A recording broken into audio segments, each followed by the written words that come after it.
commencer par de la halakha. Quelle halakha j'ai choisi pour vous? La consommation de nourriture qui n'est pas convenable. Par exemple, il y a ce qu'on appelle la poudre de lait goy. Ça s'appelle Afkat Khalavakum. La poudre de lait goy, la plupart des poskim ne la permettent pas. D'accord? Bien que on dise le décret des Kharamim c'était sur le lait, pas sur la poudre de lait. Donc il y a eu des poskim qui ont permis en disant on n'a jamais parlé de poudre, on parlait de lait. Donc ils ont dit bon, la poudre de lait est permise.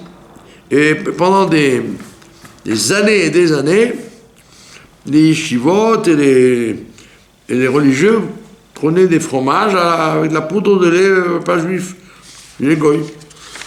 Mais depuis un certain temps, où il y a une profusion de poudre de lait cachère, en Amérique par exemple, à Chicago, il y a des usines de lait cachère, de poudre de lait cachère qui font plusieurs étages.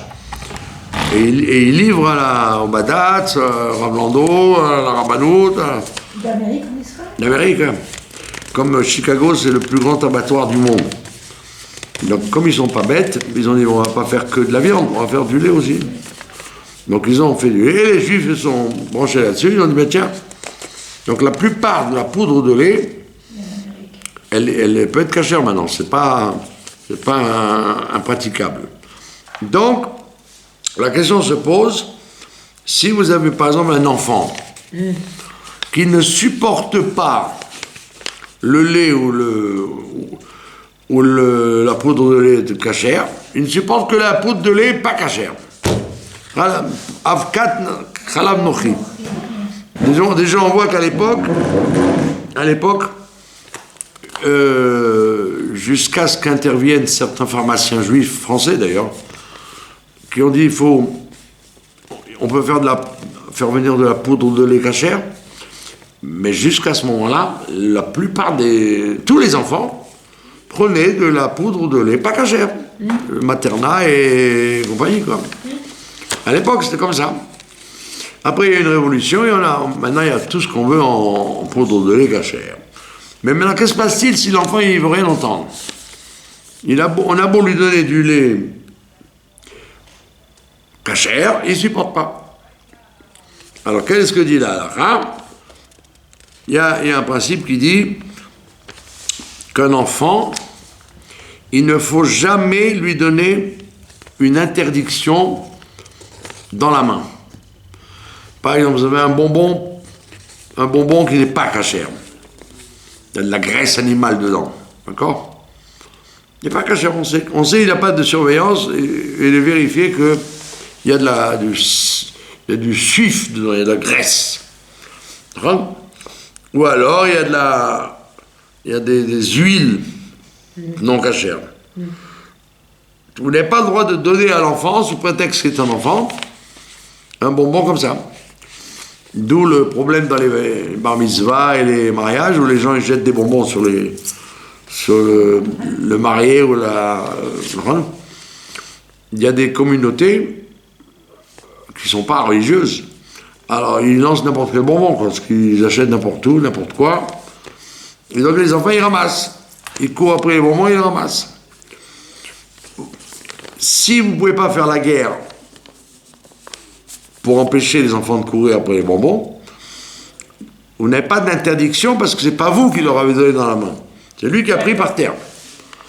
Mais si tu en as un dans la main, tu vois, il n'y a aucune surveillance, et tu t'es renseigné que c'est bidon, c'est pas cachère. Tu peux pas dire, tiens, je vais m'en débarrasser, j'ai du mal à trouver un goy pour lui donner, je vais donner à l'enfant, il va être content. Tu n'as pas le droit de donner un issou, une interdiction à un enfant, sous prétexte qu'il n'est pas passible de mitzvot. Pourquoi? Parce que l'enfant, le pauvre, il va ingurgiter du taref, et c'est pas bon. Même tout petit. D'accord? C'est pas bon parce que ça va jouer sur sa neshama, sur son âme. Maintenant, donc, tu vas dire, ben voilà, donc l'enfant, j'ai pas le droit de lui donner la poudre de lait. Et ben donc, si l'enfant, il est allergique à tout autre produit, et le seul produit qu'il veuille consommer, il contient du lait pas cachère, ou de la poudre de lait pas cachère, ben on lui donne quand même. D'accord? Parce qu'il est censé être en danger. Oui.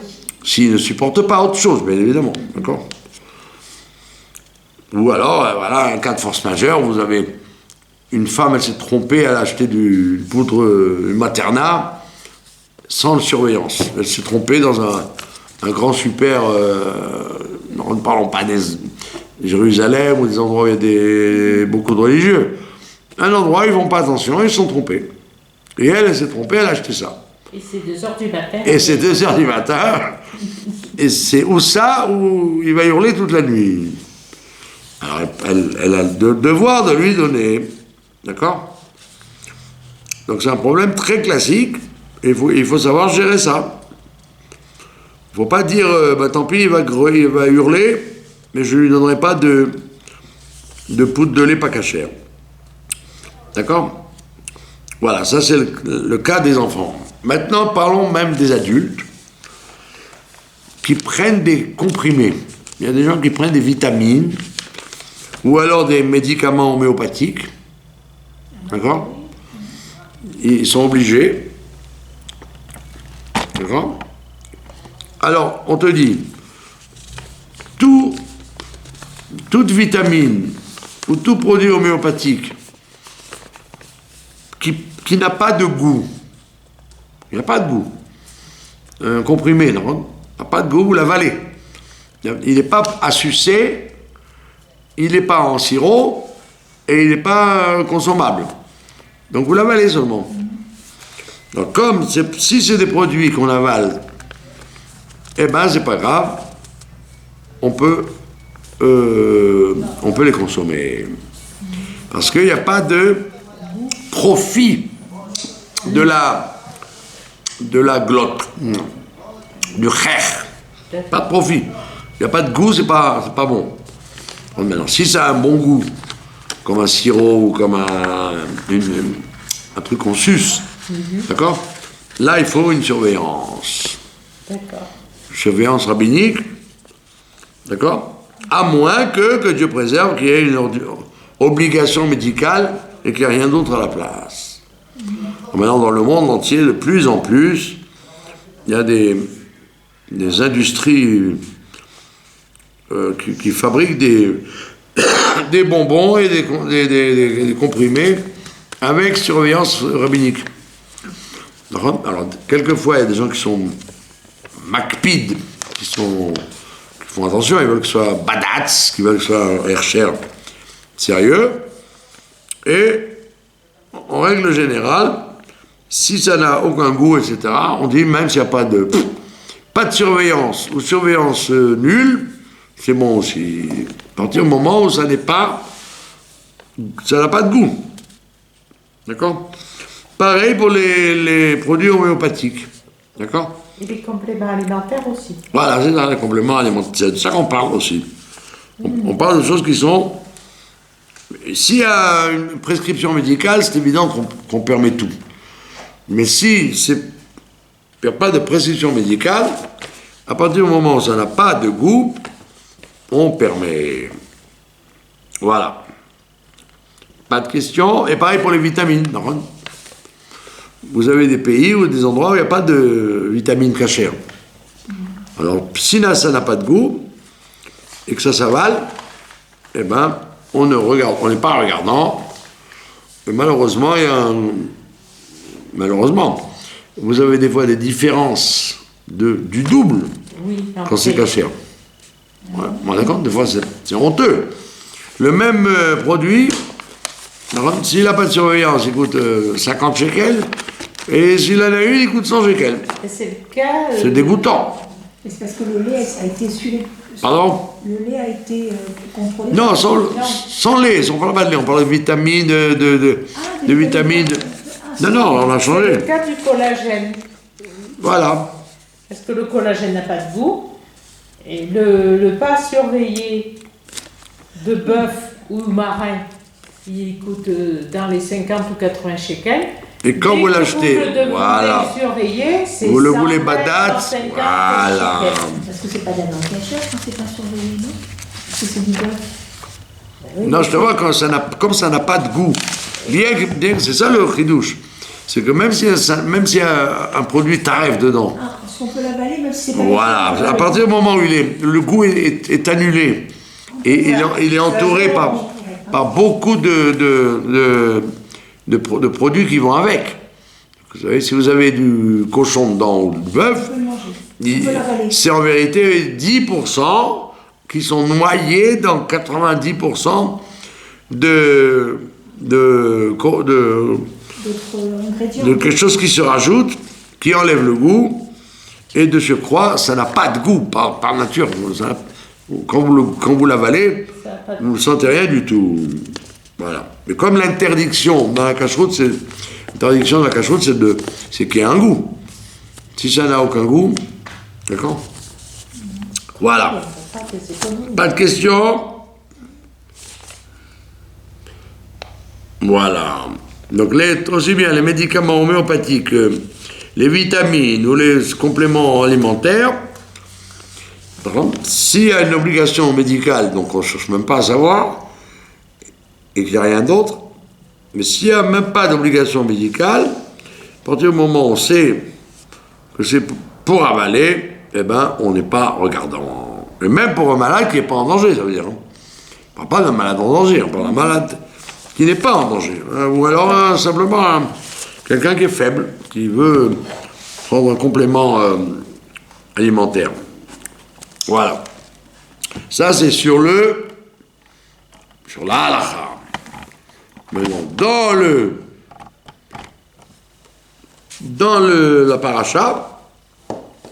la paracha, elle s'appelle Be'alotecha. Quand tu vas faire monter.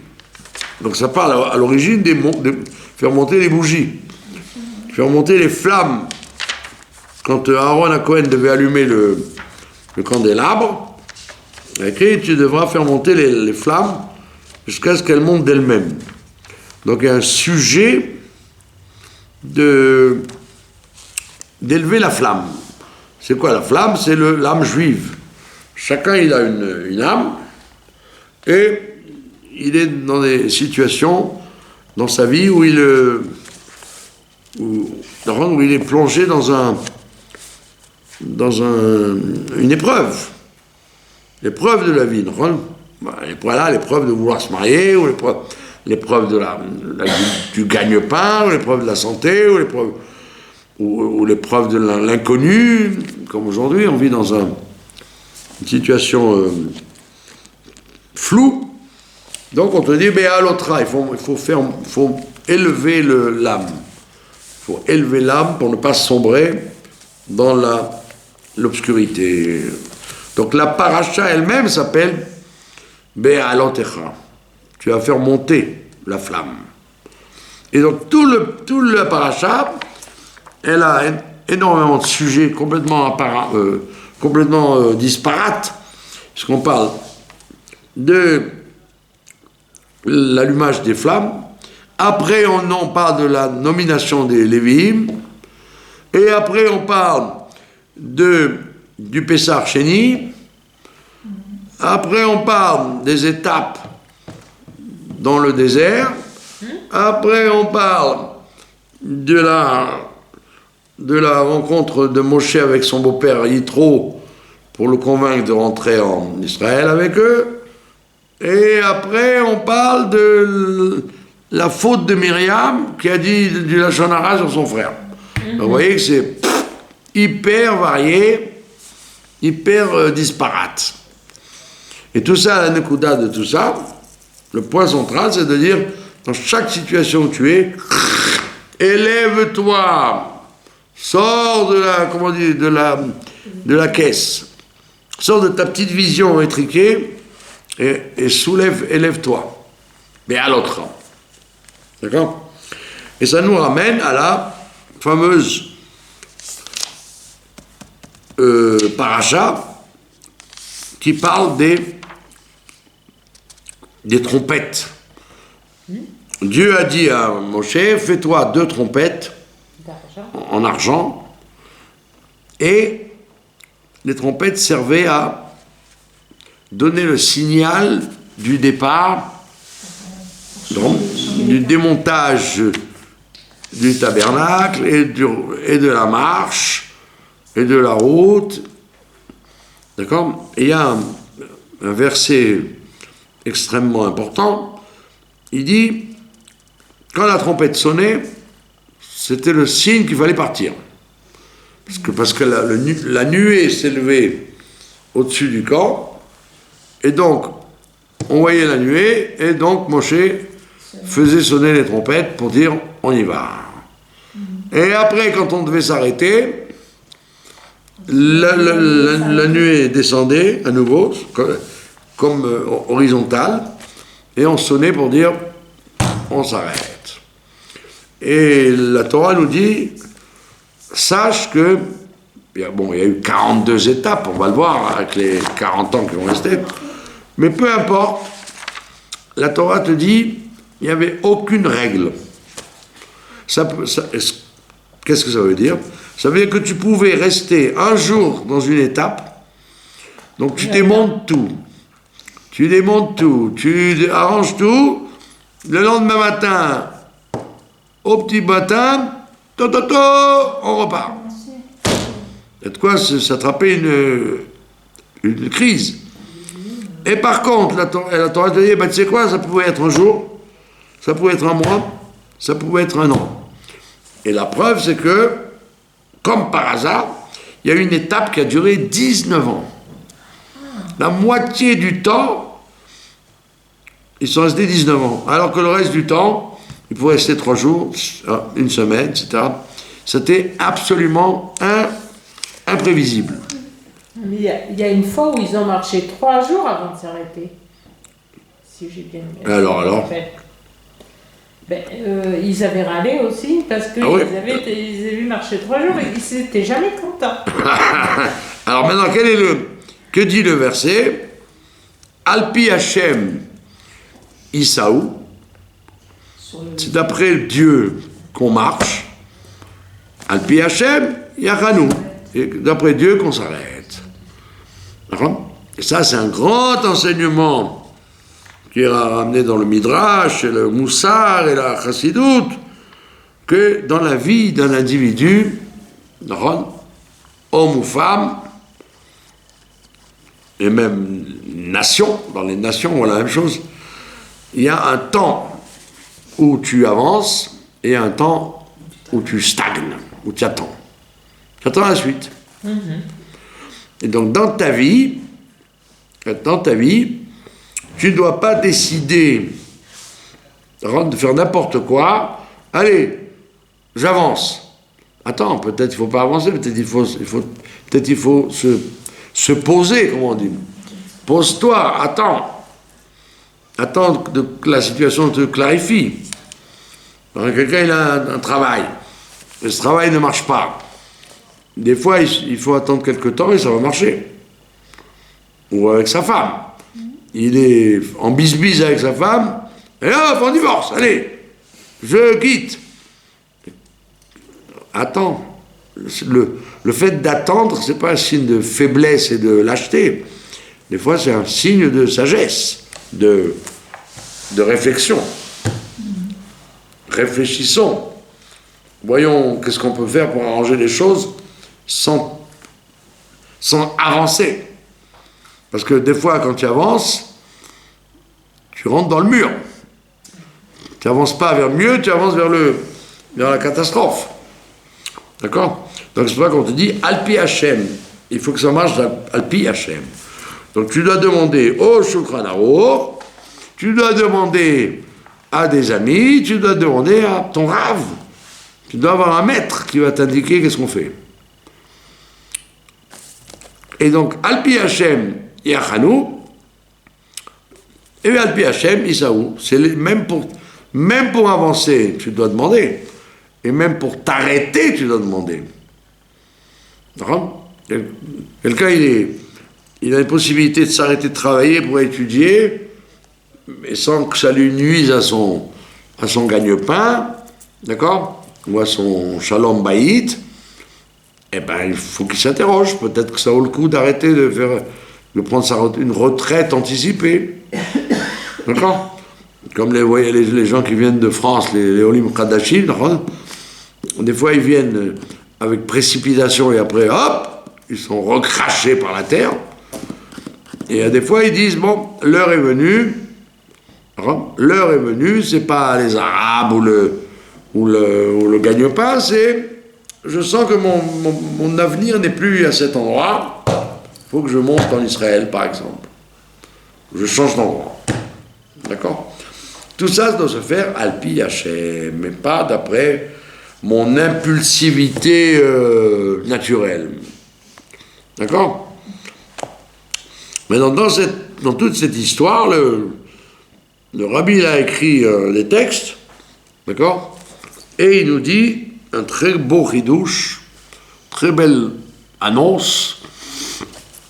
Il nous a dit, c'est pas d'aujourd'hui, il nous dit qu'on est dans ce qu'on appelle la 42e étape. On est devant le Jourdain et on doit rentrer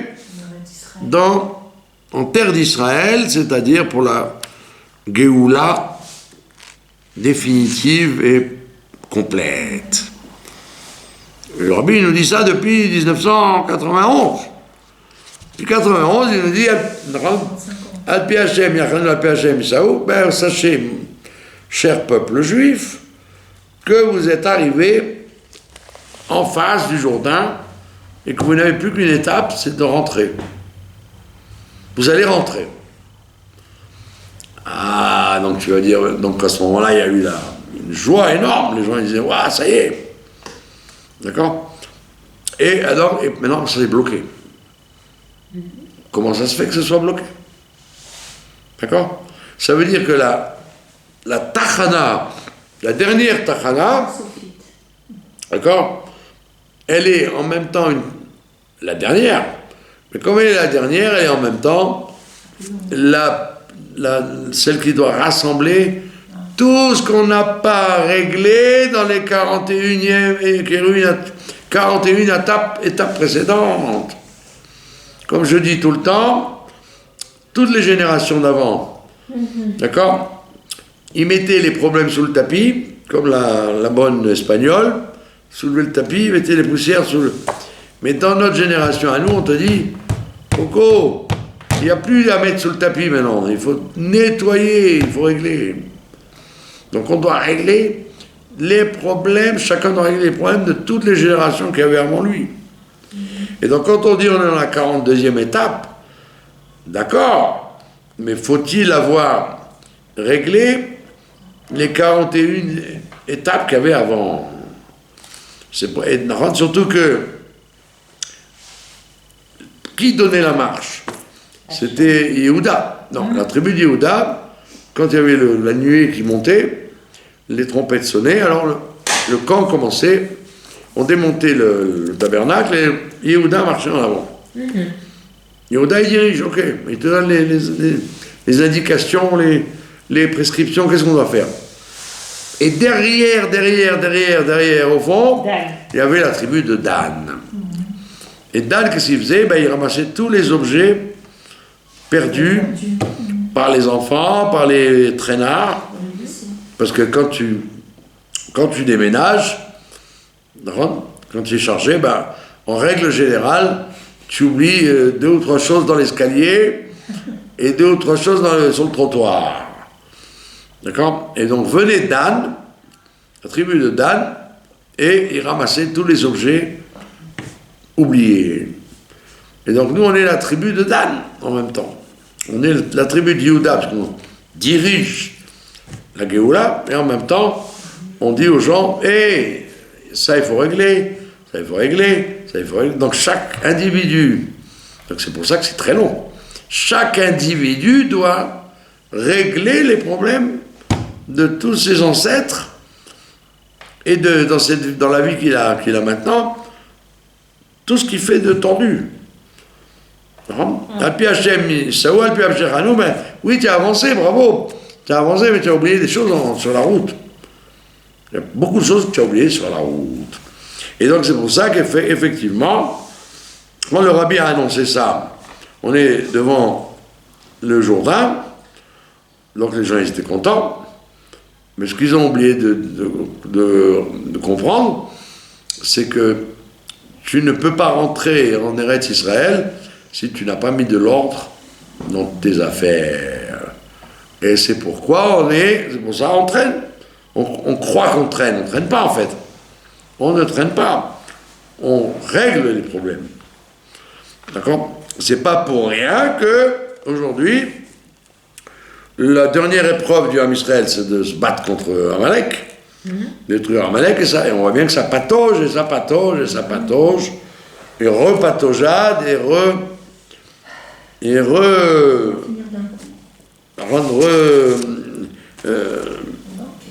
pédaler dans la choucroute. Ouais. Et c'est pour ça que ça amène chez les gens une espèce de fatigue, d'usure. Ils ont dit, mais jusqu'à quand? Tu as l'impression que les cycles reviennent, on remet ça, le même cycle revient sur lui-même. Donc, ça n'a pas de sens. D'accord? Ça n'a pas de sens. Bien sûr que ça a un sens, puisque tant que la fin des problèmes n'aura pas été réglée, eh ben on reste devant le Jourdain et on attend. On attend. Le Yarden Yericho en question, on le voit bien d'ailleurs, que Dieu me pardonne. Mais quand ils étaient à Yarden Yericho, qu'est-ce qui s'est passé là-bas? Eh bien, il y a eu l'histoire des femmes de Moab, et toute l'histoire avec les malédictions de Bilam, et les filles de Moab, et les 24 000 morts, etc., c'est à cet endroit-là. Ça veut dire, avant de rentrer en Eretz Israël, tu as tous les mauvais côtés du penchant au mal, du Yetzer Hara et de l'âme animale qui se sont réveillés à ce moment-là. Ils se déchaînent. Pas comme tu crois, j'ai réglé, donc je suis propre. Tu n'es pas propre du tout, à ce moment-là, tu es en train de te déchaîner. Et c'est pour ça que se déchaînent parallèlement les forces du mal contre nous. C'est un phénomène qui marche en même temps. D'accord?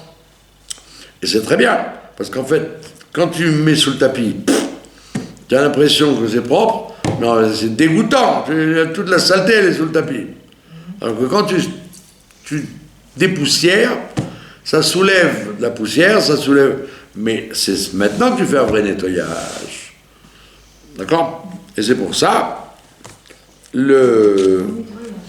cette paracha est très importante parce que tu dois justement, Béalotra, soulève le problème à la surface. Mets-le à la surface, ne dis pas, oh, c'est désespérant, c'est fatigant, je traîne la savate, je tire la langue. Non, parce qu'on est en train de terminer le processus. Et pour terminer le processus, il faut prendre son temps et travailler sur toute la ligne. Mais ne t'inquiète pas, comme dans l'histoire, il y a toujours eu la trompette pour dire on avance, et on s'arrête, on avance, on s'arrête. Par contre, il y a un processus. On a stagné depuis 2000 ans de galoute. On a avancé, on a progressé. Donc comme on a progressé, automatiquement, la fin du travail va être fait, et de Yarden, Yericho, devant le Jourdain, nous allons rentrer en Eretz Israël. Voilà. Donc de là, vous savez qu'il ne faut pas se désespérer, il ne faut pas mettre le drapeau blanc Et il faut dire, oh, mon Dieu, sois gentil, raccourcis nos souffrances, et en même temps aide les gens à régler leurs problèmes. Que les gens ne pas dans la choucroute et ne patauchent pas. Pour ça, il faut encourager les mariages, encourager les gens à la parnassa, à faire la paix avec leurs prochains, à acheter des maisons, à faire tout ce qu'ils doivent faire. Voilà, je vous remercie de votre attention. Merci.